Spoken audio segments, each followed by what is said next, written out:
तीन नियोजित शिक्षक संघ बूथ बूथ की तरफ से आंदोलन में शामिल आज तमाम शिक्षक साथियों को मैं अपनी तरफ से इस महत्वपूर्ण लड़ाई के लिए आपको बधाई देता हूं और हर कदम पर आपको साथ बधाई देता हूं।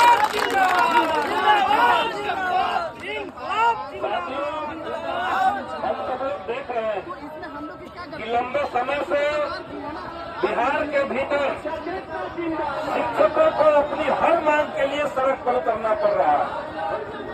जो हमारी पहले से मांग थी वो तो मांग थी ही, लेकिन हाल में शिक्षकों के प्रशिक्षण को लेकर के जो सरकार का रवैया दिख रहा है वो सीधे सीधे दिखता है कि शिक्षकों को लेकर के इनका कोई लेना देना शायद नहीं बच गया।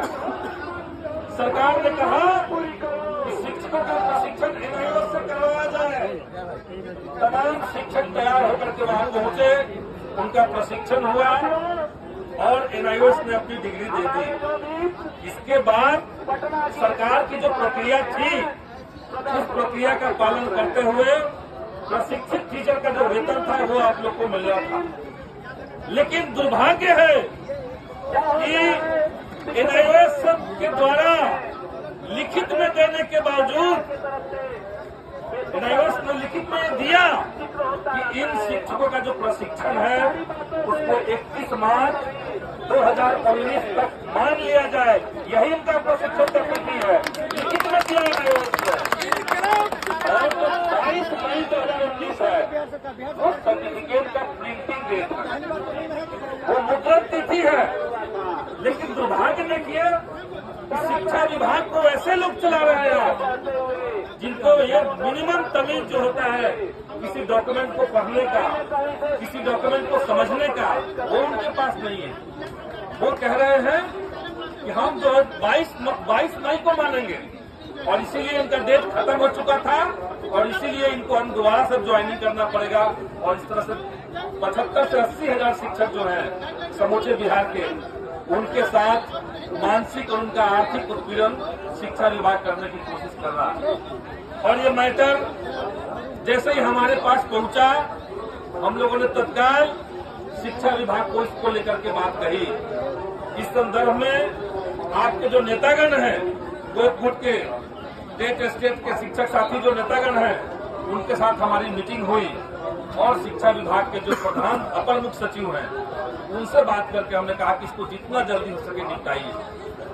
परसों जब शिक्षा विभाग का बजट था उसमें भी मैंने ये बात कही है और मंत्री महोदय से मैंने अलग से मिलकर भी ये बात कहा।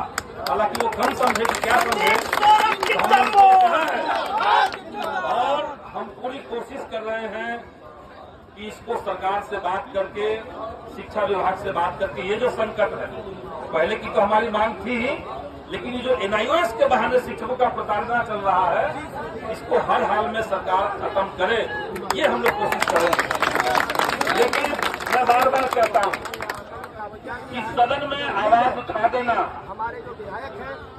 सचिवालय जाकर के शिक्षा विभाग के अधिकारियों से मिल लेना या मंत्री महोदय से बात कह देना, ये कभी भी पर्याप्त नहीं है जब तक कि सड़कों पर इसके पक्ष में आप तमाम लोगों का संघर्ष मजबूत न हो।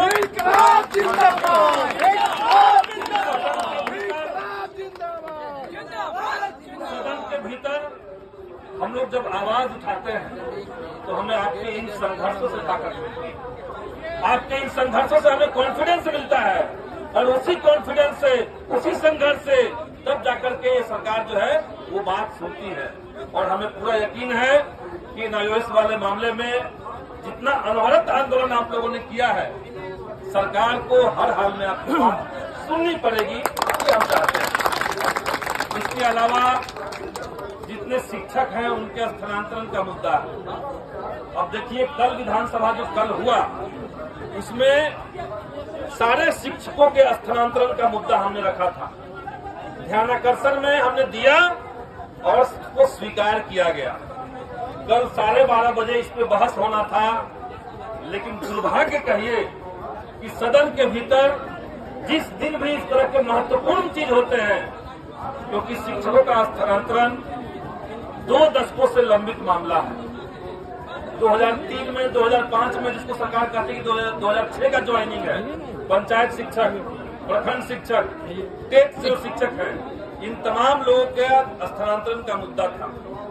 जब बीजेपी को ये लगा कि थोड़ी देर में इस मुद्दे पर बहस शुरू होगी और पूरा महागठबंधन के विधायक इसके पक्ष में है और बिहार का बड़ा मुद्दा है, उससे ठीक पहले भाजपा के एक विधायक ने जाकर के वहां माइक तोड़ दिया और सदन को स्थगित करवा दिया। अगर कल इस पे चर्चा होती तो हर हाल में बिहार में जितने शिक्षक हैं उसके स्थानांतरण का मामला कल साफ हो गया होता और हम लोग डेट ले लिए होते।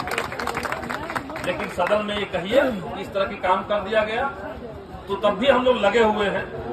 पिछले साल शिक्षकों के स्थानांतरण का मुद्दा हमने सरकार को दिया था और सरकार ने सदन के अंदर ये वादा किया कि छठे चरण की नियुक्ति जैसे ही पूरी हो जाएगी हम लोग शिक्षकों का स्थानांतरण करेंगे। सेवा शर्त नियमावली 2020 में हालांकि महिलाओं और विकलांगों की बात कही गई है स्थानांतरण का, लेकिन और जो बाकी शिक्षक हैं, जो पुरुष शिक्षक हैं, उनके बारे में कहा है कि म्यूचुअल ट्रांसफर करेंगे। लेकिन हम ये मांग करेंगे कि एक बार, क्योंकि जब से नियुक्ति इनकी हुई है अभी तक कोई स्थानांतरण नहीं हुआ।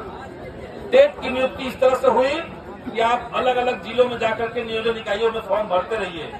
इस कोठी का धान पहले ही उस कोठी में रखा जा चुका है। तो हम यही चाहेंगे कि सरकार अगर शिक्षा को लेकर के संवेदनशील है तो शिक्षकों का जो दर्द है, उनके जो संकट हैं, वो हर दिन जिस तरीके से दिक्कत को का सहन करते हैं और खास करके महिलाओं का हम देखते हैं। एक बार सुबह हम किसी काम से हम जा रहे थे गया, तो सुबह पटना गया पैसेंजर हमने पकड़ा और वहीं पटना जंक्शन पे 6-7 जो महिला शिक्षक हैं वो हमको पहचान लिया और हमारे पास आकर उन्होंने कहा कि वो पूरे साल जिस दिन भी स्कूल जाती हैं घर से पानी पी के नहीं निकलती है, क्योंकि पटना गया का जो ट्रेन है उसमें कोई शौचालय नहीं है।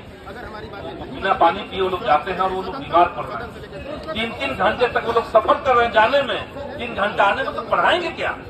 तो इसलिए आपकी सारी जो मांग है इस मांग पत्र में मैं देख रहा हूँ, जितनी मांगे आपकी है बहुत वाजिब मांग है। इस मांग को लेकर के हम लोग सरकार के साथ जाएंगे, सरकार के पास जाएंगे और इसमें कई सारे मुद्दे ऐसे हैं जिसमें हम लोगों ने पहले ही बातचीत कर रखी है और इसको हम लोग जैसे प्रधान शिक्षक की नियुक्ति, अभी जो नया नियमावली सरकार बना रही है उसमें कहा गया कि सबका हम कंपटीशन लेकर के ही करेंगे। पहले सब प्रमोशन से था, अब सब कंपटीशन से करेंगे।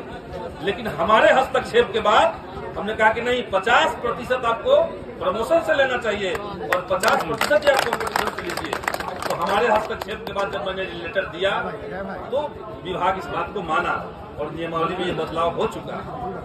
अब 7वें चरण की नियुक्ति का भी बात है। हालांकि आप लोग का वो आंदोलन नहीं है, उसके भी आंदोलन चल रहा है। अभी बिहार में परसों जो मैंने शिक्षा बजट के समय बात रखी थी और बहुत गंभीर सवाल हमने सरकार के ऊपर उठाया था, हम सरकार में हैं, इसका एक कतई मतलब नहीं है कि हम सरकार के हाँ में हाँ सिर्फ मिलाने के लिए वहां पर। अगर महागठबंधन में हम हैं तो इस उद्देश्य के साथ हैं कि एक हिंदू मुसलमान करके समाज को बांटने वाली जो पार्टी है उनको सत्ता से बाहर रखना, इसके अलावा और कोई हमारा मकसद नहीं है। और इसलिए आज हम लोग देख रहे हैं, हम लोगों ने बजट में ये बात कहा था कि भाई बजट में अगर सरकार की ये मंशा होती कि बिहार में पिछले 4 सालों से करोड़ों बच्चे और लाखों शिक्षक का व्यक्ति जो संकट झेल रहे हैं, जो लगातार तारीख पे तारीख उनको मिल रहा है, उसका समाधान अगर सरकार करना चाहती तो बजट के भीतर केवल 4% का वेतन वृद्धि नहीं रखा जाता। आप लोग जानते हैं कि जब बजट आता है उसी में ये दिखता है कि नई नौकरियां सरकार कितनी देने जा रही है। उसमें एक हिस्सा होता है प्रतिबद्ध व्यय, जो हर हाल में सरकार को खर्च करना होता है। तो प्रतिबद्ध व्यय के रूप में सिर्फ 4% का ही इजाफा किया गया है। तो जो पहले से शिक्षक कर्मी हैं, बाकी जो कर्मी बिहार के हैं, उनका वेतन वृद्धि, उनका बेसिक इंक्रीमेंट, उनका जो है महंगाई भत्ता, इसको जोड़ के ही हो जाता है 3.5%। तो आधा % में आप कौन सा 3 लाख शिक्षकों का बहाली करने जा रहे हैं? हमने परसों विधानसभा के अंदर ये बात कही और तब सरकार इस बात पे सोच रही है कि अब वो क्या कहे। तो हम लोग को लगातार लगे हुए हैं और कोशिश कर रहे हैं कि आपका जो आंदोलन है, आपकी जो मांग है, वो हर हाल में सरकार सुने और उस पर अमल करे और सकारात्मक अपना रिस्पॉन्स सरकार करे। शिक्षा जो है, हम मान रहे हैं कि धीरे धीरे शिक्षा जो है वर्गीय सवाल हो चुका है। किस तबके को शिक्षा मिलना है और किस तबके को शिक्षा से बेदखल करना है, ये एक वर्गीय सवाल हो चुका है। और भाकपा वाले इस समझदारी के साथ शिक्षा के तमाम मुद्दों को लेकर के लड़ रही है कि शिक्षा जो है वो इस देश के अंदर पैदा होने वाले हर व्यक्ति का फंडामेंटल राइट है। और न सिर्फ शिक्षा बल्कि क्वालिटी एजुकेशन, गुणवत्तापूर्ण शिक्षा भी। और गुणवत्तापूर्ण शिक्षा तभी संभव है जब शिक्षकों का सरकार के साथ एक बढ़िया तालमेल रहे, जब शिक्षकों का अपने सरकार के ऊपर और शिक्षा विभाग के ऊपर विश्वास बना रहे, कॉन्फिडेंस बना रहे। लेकिन इस तरीके से अगर प्रताड़ना चलेगा, कभी एनआईओएस के मामले में, कभी किसी आंदोलन में आप एक दिन के लिए चले गए तो पूरे बिहार के लोगों का वेतन उस दिन का कटौती कर देंगे। ये अगर सरकार का रवैया रहेगा तो ये कॉन्फिडेंस नहीं बनेगा, तब पढ़ाई लिखाई ठीक से नहीं होगी। इसीलिए बेहतर शिक्षा व्यवस्था हो, इसकी मांग के लिए जरूरी है कि आप तमाम साथियों की जो मांग है वो सरकार सुने। हम इसको दोबारा से लग करके सरकार तक बात को पहुंचाएंगे। इसी के साथ अपनी बात को खत्म करते हैं। बहुत बहुत शुक्रिया। इंकलाब जिंदाबाद।